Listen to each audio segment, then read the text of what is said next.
My name's Peterson. I'm with Little Evil Incorporated, which is a custom fabrication and design company. The bike is a 2000 Dyna FXDX, which is their sport model. I bought it for a couple of reasons. One, that year had good engine cases, so it was able to accept some performance work. But just as important, the DX comes with sport suspension from the factory, so it's got tunable front and rear suspension on it. It still wasn't enough though. The ride itself is real important.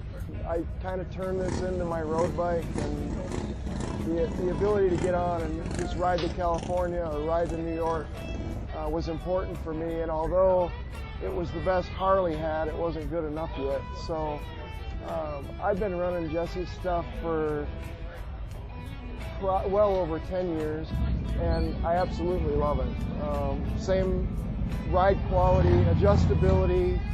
I can crank it up and carve the canyons with it, soften it up after I've loaded the bike down a little bit, hit the highway, and the bike doesn't beat me up. So getting older, it helps a little bit on them long trips. I've worked for American Iron Horse Motorcycle Company, S&S, and from a manufacturing perspective, to see all the systems that are put in place, you can tell somebody didn't just throw a bunch of CNC machines in an empty building and start making chips.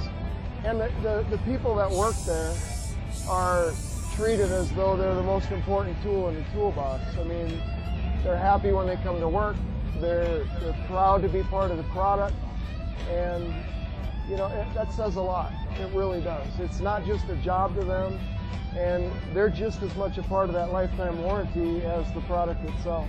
And the installation, I mean, these guys were really good.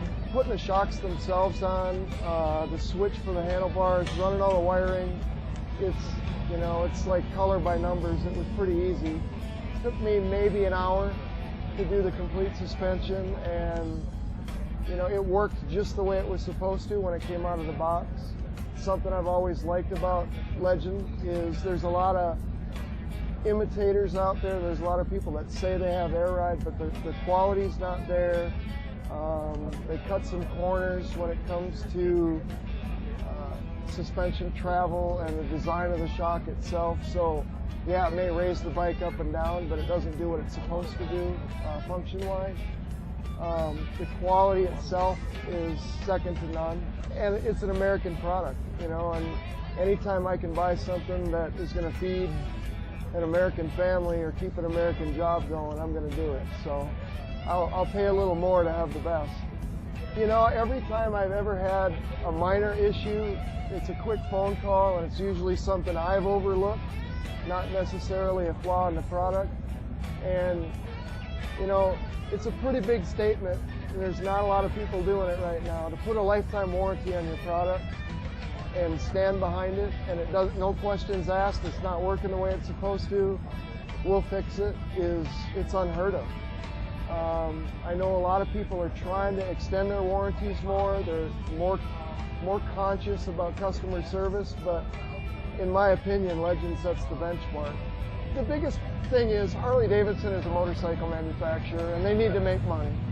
And it's a quality motorcycle. That's why we all ride them. That's why we've all gotten into this. But they're also the reason that the aftermarket has flourished over the years. Someone like Jesse will look at what they have and they're offering for suspension, and although it's the highest quality that they can offer and still be profitable, people want more. They want more from a stereo system. They want more from performance. They want more from ride quality.